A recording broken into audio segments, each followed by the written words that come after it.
Good evening, welcome to ITV News Meridian. Tonight's headlines in the south. Rising from the ashes, work begins on rebuilding the Selsey School, wrecked in a devastating blaze. Waifs and strays, why so many of man's best friends are facing an uncertain future. Many a good tune after a day of discord, why Labour think they can face the music here in the south. And a hive of industry, the workers down on the farm causing more than a buzz of excitement among conservationists.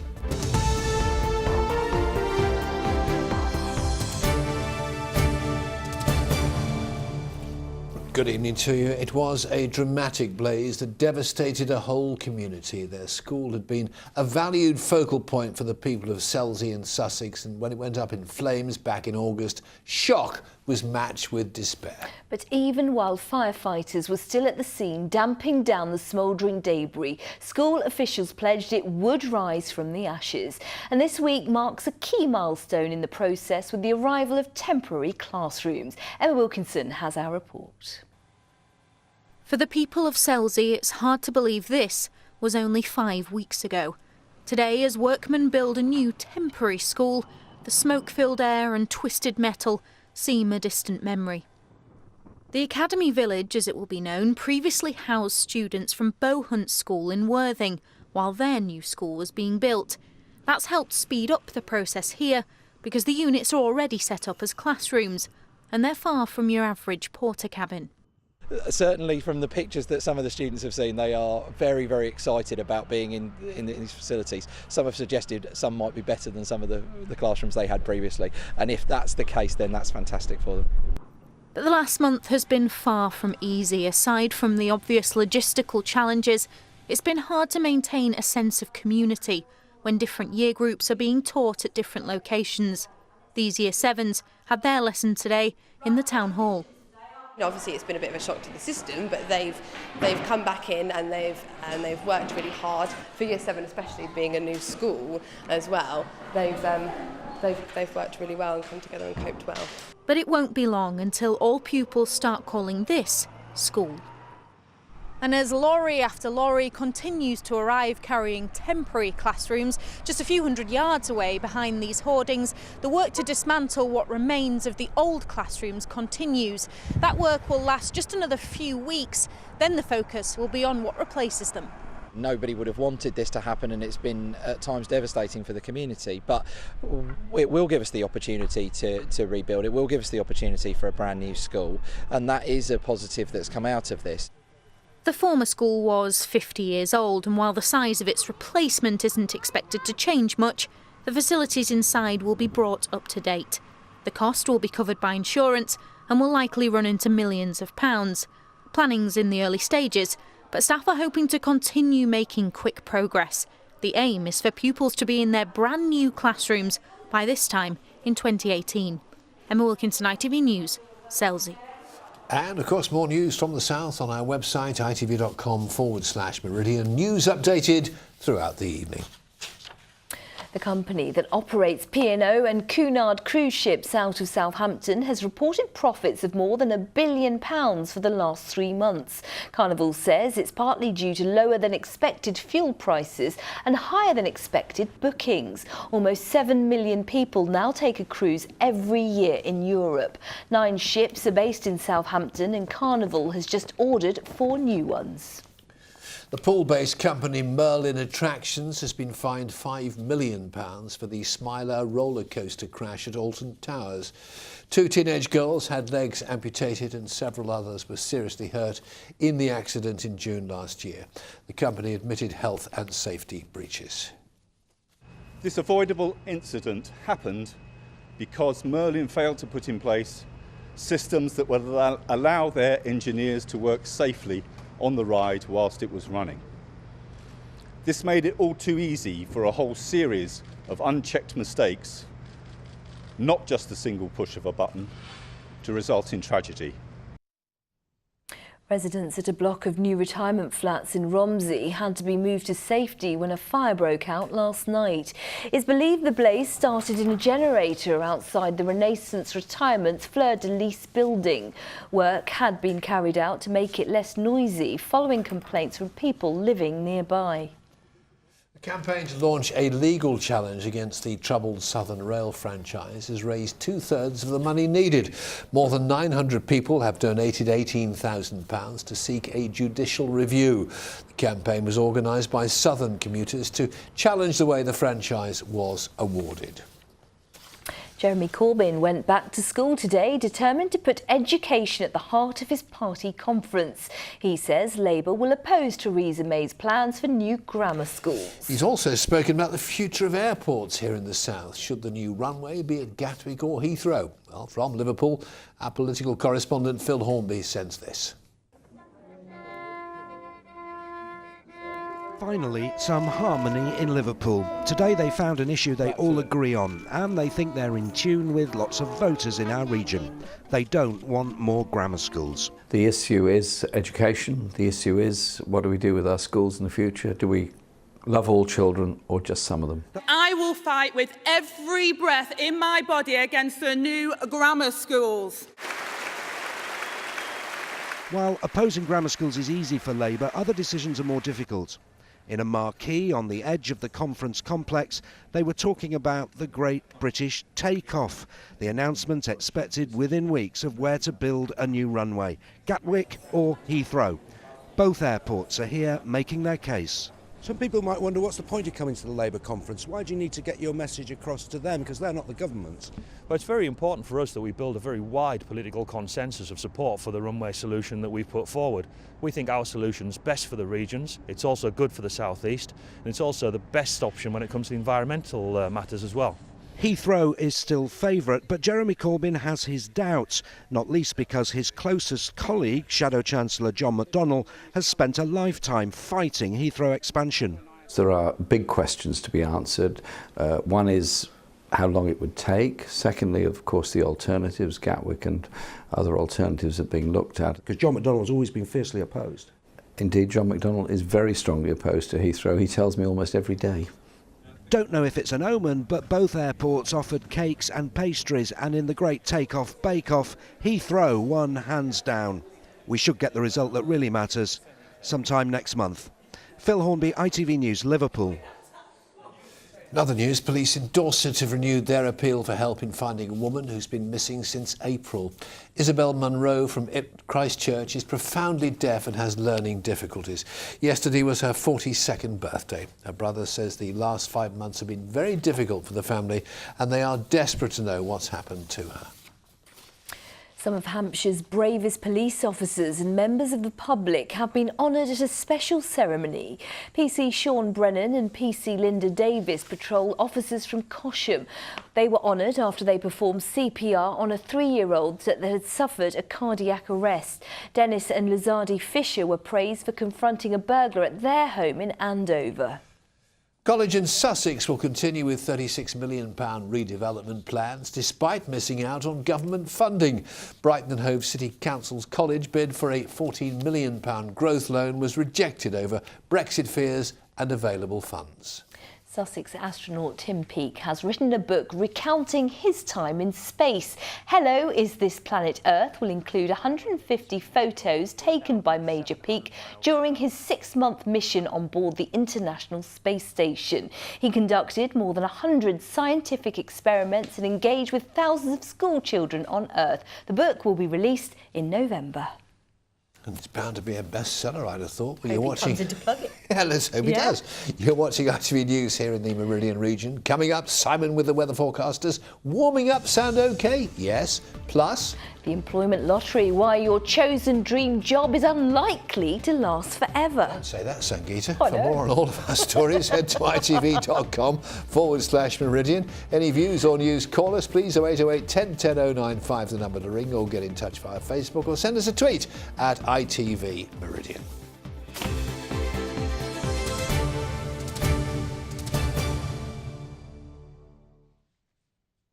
Now, almost 8,000 stray dogs have been found wandering across the Meridian region in the last year.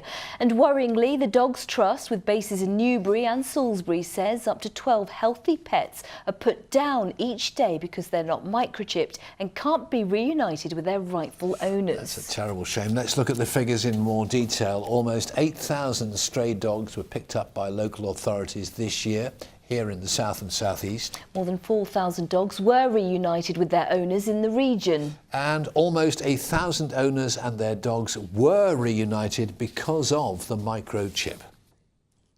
Harriet Blaskett is from the Dogs Trust. Now, Harriet, dogs are man's best friend, yet it's shocking that pets are being put to sleep because they have no place to call home. It's such a sad situation.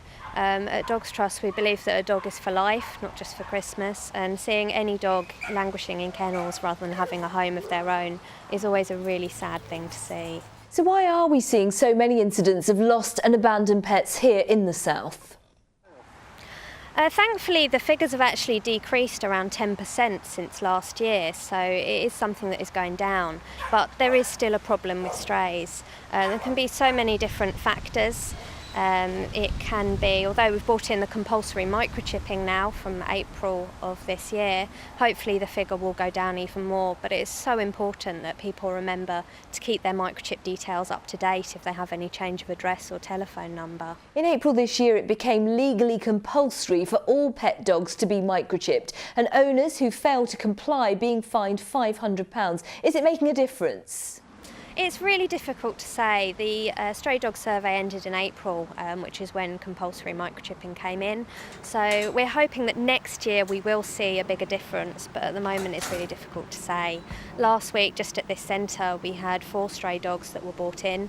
One of them wasn't microchipped, and the other 3, although they were microchipped, the phone numbers on there were inactive, the owner's details weren't kept up to date, so it was just a dead end. And briefly, what kind of pressure does dealing with so many strays put on charities like yours? It's always a sad situation. The local authorities have to deal with a large number of strays and the kennelling of these strays, and it puts a lot of pressure onto them, with limited resources for them as well. So where possible, we always try to work alongside them to help rehome these dogs. Dogs Trust will care for a dog until it finds a home with us. We have a non-destruction policy. A healthy dog is never put down when it's in the care of Dogs Trust. Harriet Blaskett, thank you. Some really lovely dogs there. Well, now thousands of students worry about finding a job after university, and choosing a career is hard too. Some believe the job they're looking for may not exist in the next few decades. Well, already computers and machines have taken over many roles. Robots, say scientists, are the future. And here's what students in Sussex had to say today. I think the computer science is spreading quite quickly around the world, and some careers are getting affected because most of the stuff are going to be done by computers. I'm a computer science student, and looking at the applications it produce, I'm amazed as well. I think science courses are quite popular at the moment. I have quite a lot of friends that are doing them. I don't think seems to be a shortage of it. I wouldn't say so. I feel there are a lot of people who are worried that what they study won't necessarily lead them to jobs, with the job market being in dire straits at the moment, but I'm not worried. Good. Well, there are some theoretical roles that might be a reality in the future, and a group of young people were given the chance to get some experience of what those jobs might be like. With more, Kevin Ashford. Hey guys, welcome back. Jodie Porteous already has a job that most of us would consider fairly modern. She earns a living by making videos that she posts online.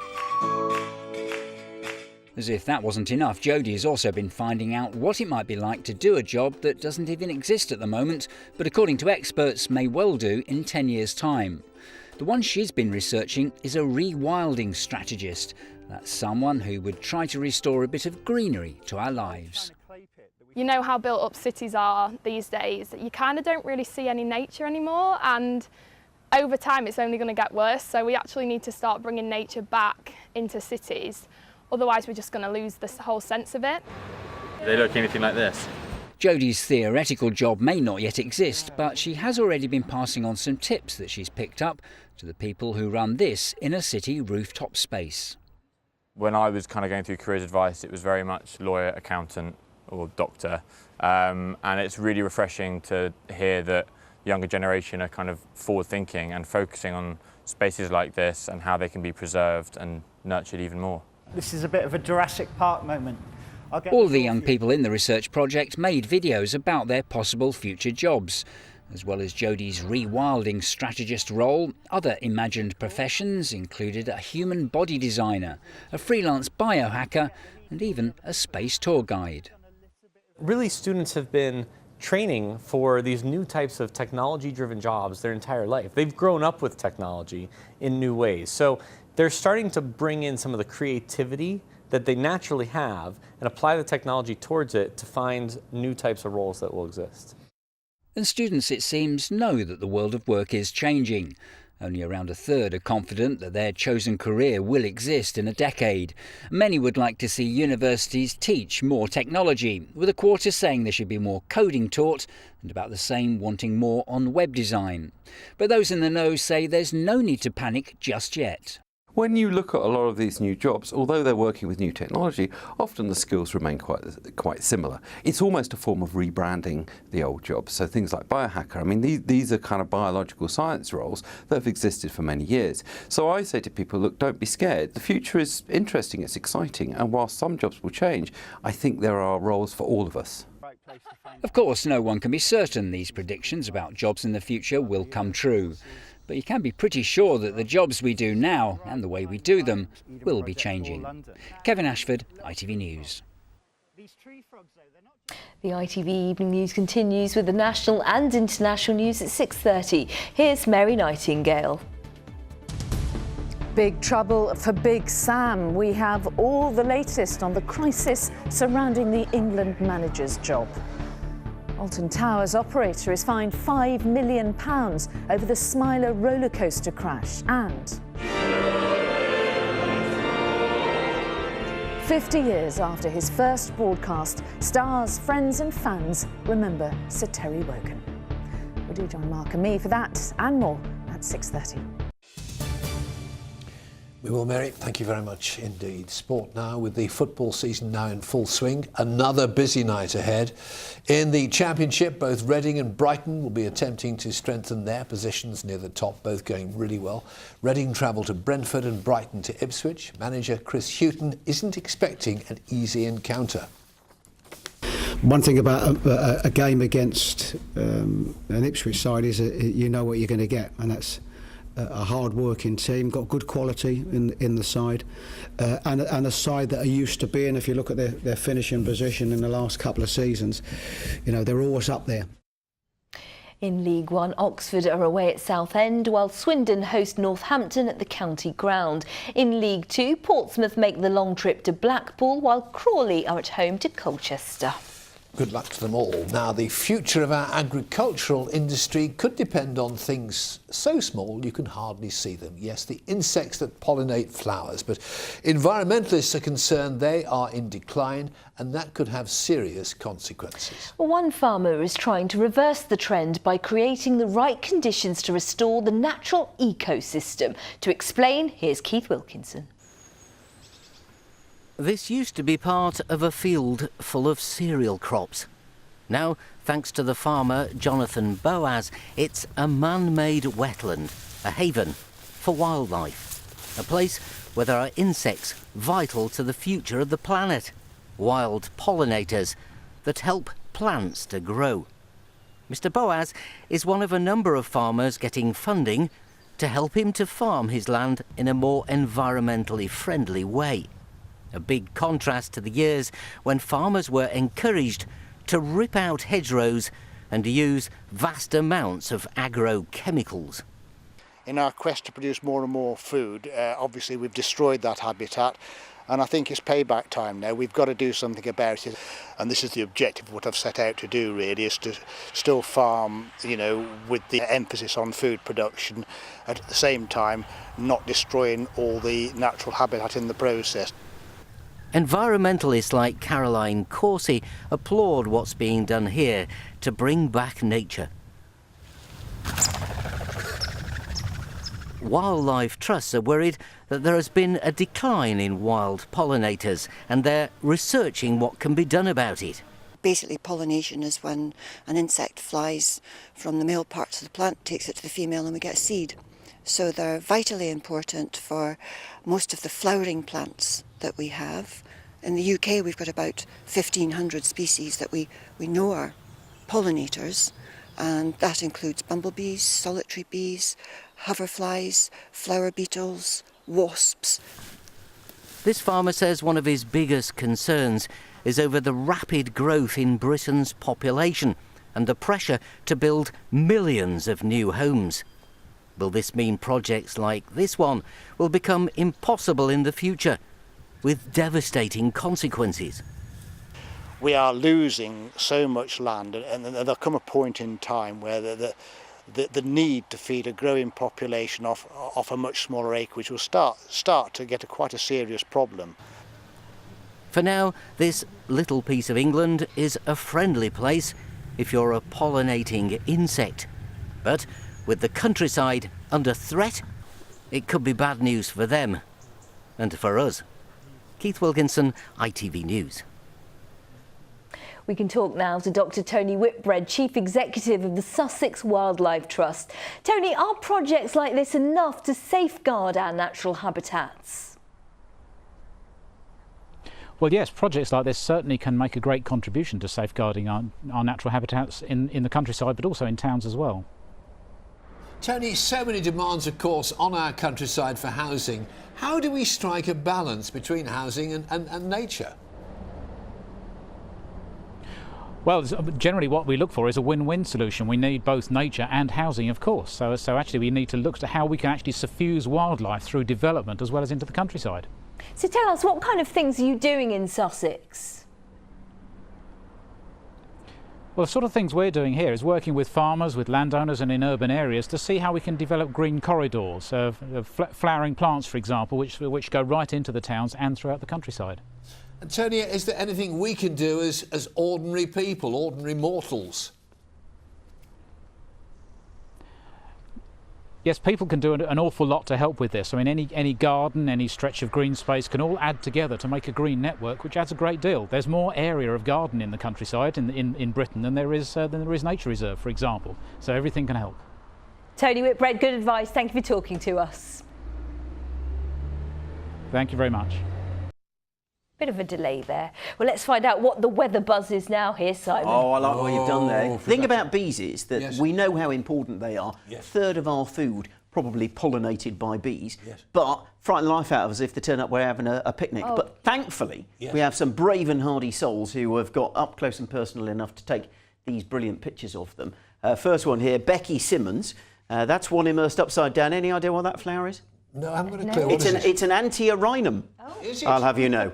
Lovely close-up here from Malcolm Garbutt's garden in Waterlooville. No idea what that flower is. And Roy caught not one but two feeding on his white buddleia in his garden in Basingstoke. This is great. Look, Tony Jones discovered one making the most of her small lavender bush in her garden.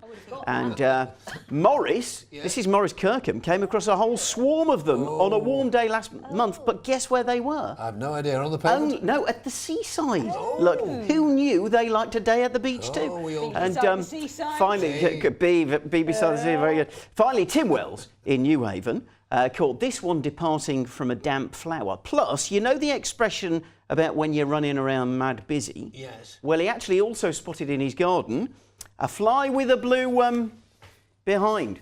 And I looked up the derivation of the expression and apparently blue bottles are thought to be the fly in question. Yes. And because they used to buzz around in your house, you'd say, oh, there's the blue house fly is here. Yeah. And over time, it's kind of got a bit changed. So now you know. A blue bottom. Yeah. Well, it sounds like a house, Fred. Leave it there. I completely follow. Weather okay? It's not bad. It's not bad. Let's find out. Here he is, buzzing away. Simon Buzzy Parkin.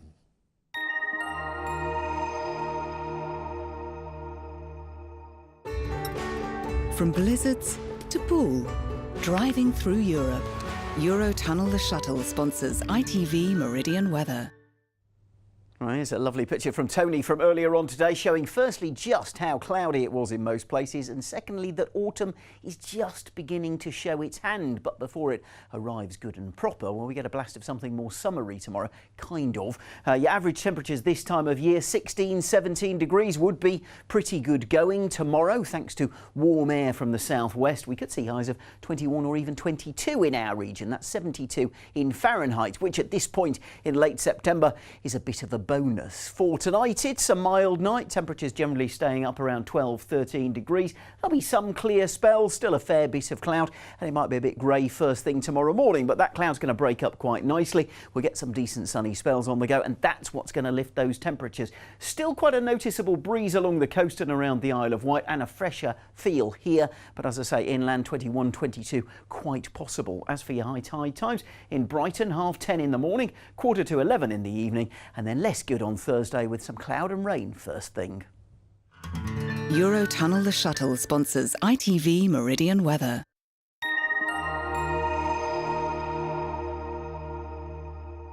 And after the break, we've got the ITV Evening News tonight with Mary Nightingale and Mark Austin. There's a young, promising lad called Fred Dinage with the late news. Join him if you can. But for now, from the team here at ITV Meridian, thank you very much indeed for watching. Take care. See you soon. Bye-bye. Bye-bye.